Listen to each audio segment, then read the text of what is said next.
about the JS550 rev limiter removal process. This is the 550 rev limiter. It bolts in back down here. I've unbolted mine and taken it out. I've already eliminated mine, about 90%. This goes right here where that plug is. This comes from your return, and this actually returns back to the tank. So what I've done here is,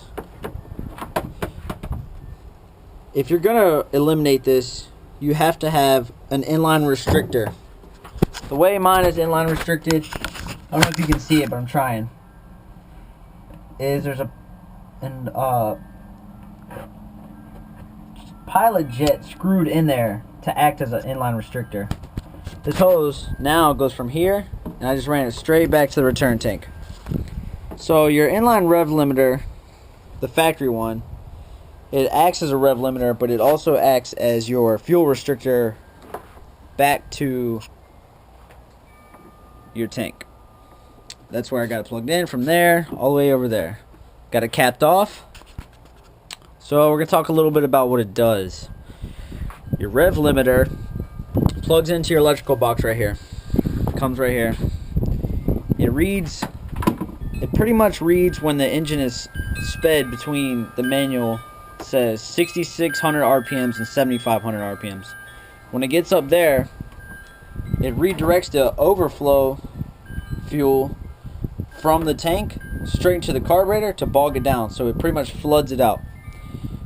When it floods it out, that's what acts as your rev limiter. I'm removing mine because I'm cleaning up the engine bay, and if this engine wants to run off, it's going to do it regardless. One way you can test your rev limiter to see if it's faulty, let me set this down, is that you can blow in this side, and if you have air coming out of your rev limiter fuel, which I don't, then that means it is faulty. It should be coming out